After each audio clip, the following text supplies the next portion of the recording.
여러분 안녕하십니까. 한일역전TV의 이명찬입니다. 오늘도 여러분들을 찾아뵙게 돼서 반갑습니다. 오늘은 좀 특별한 주제를 가지고 왔는데요. 네, 7월 3일 날의 뉴스인데요. 일본에서 전후 최대의 인권 침해라고 불리는 구우생보호법이 헌법 위반이라는 판결이 나왔다는 겁니다. 그래서 국가에 배상을 명령하는 재판이 나왔는데 불량한 자손의 출생을 방지한다는 목적이 있었고, 그래서 강제적으로 불임수술을 인정했던 법이고요. 1948년부터 1996년까지 지속됐던 법입니다. 그래서 여기에서 강제 불임수술을 받은 사람은 약 2만 5천 명 정도라고 집계가 되고 있고요. 그 중에서 1만 6천 명 정도는 본인의 동의 없이 자기도 모르게 받았다고 합니다. 심지어 이게 전후에 제정이 된 거라서 그 나치의 홀로코스트를 전 세계가 봤는데도 불구하고 뭔가 이게 인간의 우월함과 열등함을 가려서 법을 지정했다는 게 사실 좀 믿을 수가 없기도 하고. 야, 그러니까 1948년도에 법이 제정됐다는 게 2차 세계대전이 끝나고 평화헌법이 만들어지고 일본이 이제 새로 태어난다, 그런 움직임에서 막 사회 전체가 진보 쪽으로 막 가고 있던 그런 시대에 어떻게 이런 법이 만들어졌는지 참 이해가 안 가는데, 아니 근데 그 내용을 보니까 진짜 끔찍하네요. 예를 들어서 뭐 9살 아이에게 불임수술을 시키고 본인의 동의 없이 수술이 전체 2만 5천 건 중에서 16,400건 정도에, 이야 이거 엄청나네요. 어떠한 질환도 없는데 정신분열증이라고 병원에서 진찰도 안 했는데 그렇게 내려버리고 불임수술을 진행한 경우도 있었다고 합니다. 그리고 또 어떤 분께서는 임신한 지 9개월 정도가 되셨는데 갑자기 병원에서 아기 상태가 위험하니까 빨리 와서 낳아야 된다 해서 낳았는데 다음날 아기가 사망을 했대요. 그러고서는 이제 의사가 이제 아이를 못 가질 것 같아요 라고 했다는 거예요. 근데 그게 무슨 얘기인지를 몰랐대요. 근데 알고 보니까 불임수를 시킨 거죠. 中学時代に問題行動を起こし施設で暮らしていた北さん。14歳の頃、宮城県仙台市内の病院に連れて行かれ、強制的な不妊手術を受けさせられました。先生からちょこっと、病院に行こうって言うから「俺はどこも悪くはないんだけども」って言ったら「いやちょこっと見てもらうとこがあるから」っていうわけで、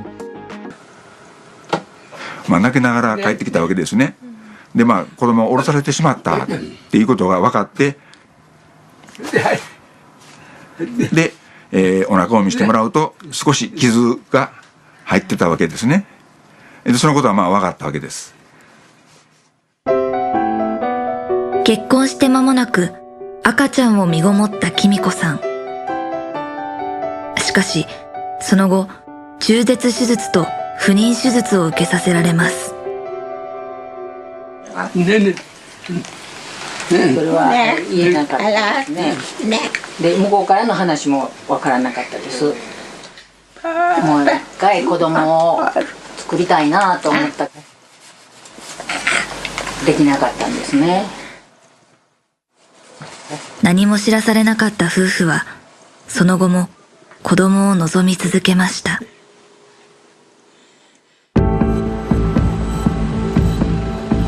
二人が長い沈黙を破ったのは今年9月のこと。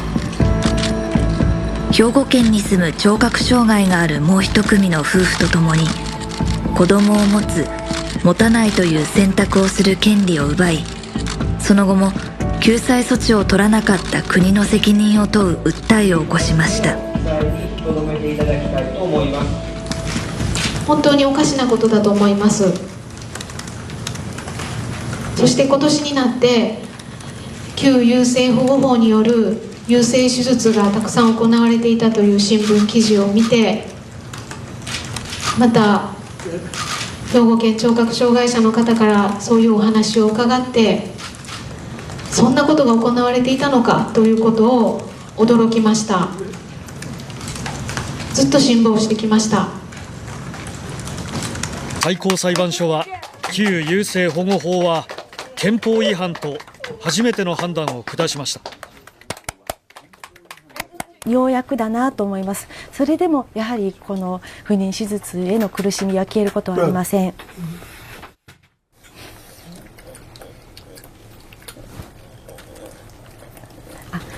とにかく今回の結果を、国がきちんと受け止めていただいて、障害があっても子供を産んで育てる、幸せになれる、そのような社会になるように頑張っていきたいと思います。一昨年亡くなった妻の紀美子さんの思いとともに今日の判決を迎えた兵庫県に住む原告の小林隆二さん。勝訴の判決を聞いて本当に歴史が変わったと思いました。とても嬉しいです。感動して安心しました。 어떤 곳에서는 그러니까 지역에서 이제 시킨 거죠. 그러니까 노르마라고 해서 할당량을 주는 거예요. 이 정도의 사람을 불임 수술을 시켜야 되는 그런 노르마. 보건소에서는 불임 수술을 할 사람들을 찾으려고 가정 방문까지 하면서 조사를 했다고 하더라고요. 그 당시에? 네. 道は年度ごとに不妊手術をする人数を定め、保健所にノルマを課していました。手術すべき障害者を発見するため、保健師が積極的に家庭訪問までしていたのです。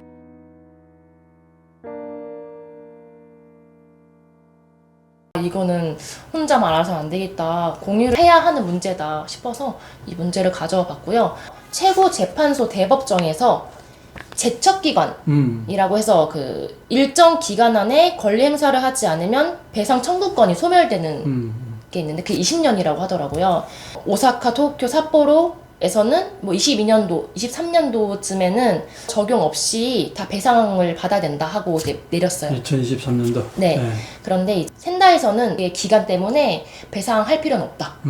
그래서 다시 해가지고 이번에 배상해라 라고 된 거죠. 센다이 그 법정에서는 이거는 이미 배상 청구 시효 기간이 지나버렸기 때문에 배상 안 해도 된다, 국가가. 네. 그렇게 판결을 내렸는데 네. 이번에 그쵸. 판결에서는 그걸 뒤집었다는 얘기예요? 그쵸. 그래서 최고재판소 대법정에서 제척기관의 경과에 의해서 국가가 배상을 면하는 것은 현저히 정의, 공평의 이념에 반하고 도저히 용인할 수 없다.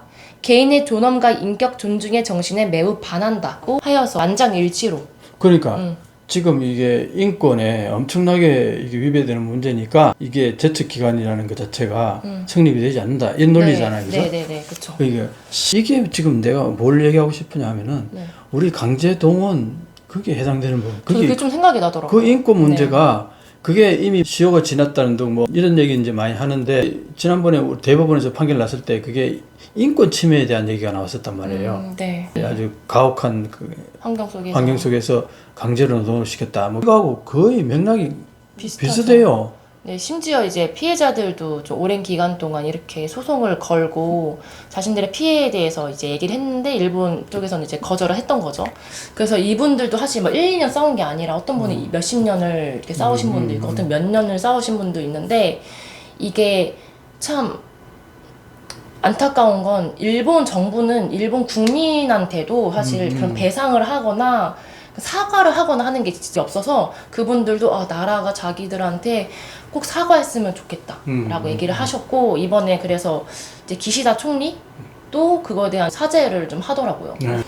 근데 이게 참 듣고 나도 쇼킹한 게, 네. 폐전한 다음에 평화헌법이 만들어진 다음에 이 네. 법이 만들어졌다. 네. 이 평화헌법이라는 게 사실은 얼마나 허구적이냐, 이렇게 보면은 네. 집단적 자유과 행사도 다 가능해져 버리고, 네. 평화헌법이라는 말 자체가 의미가 없어졌어요. 그쵸. 그 정부가 1차 재판에서 그걸 받아들인 게 아니라 상고를 했더라고요. 네, 그거를 자기들은 잘못이 받아들이지 없다고 않고. 못 받아들이겠다 이거 아니에요. 네네네. 그럼 결국은 일본 정부의 인권 인식이라는 것 자체는 현저하게 인권 침해 당했던 사람들의 그 심정을 동조를 못했다. 결국은 이제 마지막 재판까지 가서 재판부에서 그렇게 이제 판결이 나오니까 마지못해 받아들여서 뭐 사죄도 하고 그런다는 거 아니에요. 네, 그쵸.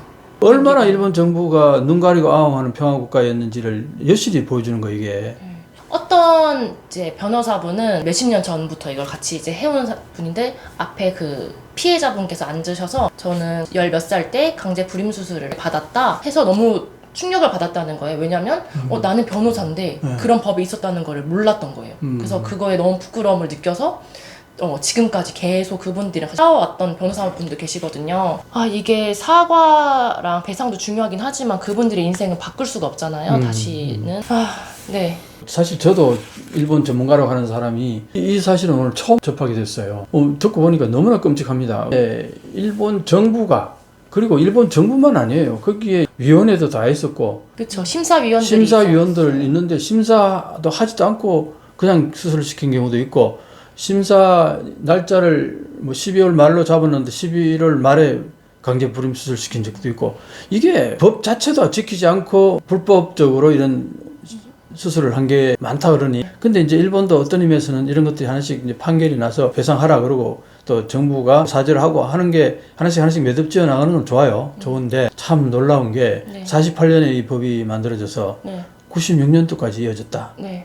끔찍하네요, 솔직히. 네. 그래서 어떤 분이 연설을 하신 거죠. 이제 일본 내에서 말고 국제사회에서 연설을 하고 나서 한 2년 정도 후에 이 법이 이제 개정이 된 걸로 알고 있습니다. 네. 浅香さんは1994年にエジプトで開かれた国際会議で優生保護法の問題を訴えました。このスピーチによって国際社会で批判が高まり、2年後に優生保護法は廃止されました。 오늘 이 영상을 찍으면서 되게 당혹스러웠던 게 일본의 그 인권에 대해서 상당히 열악하다.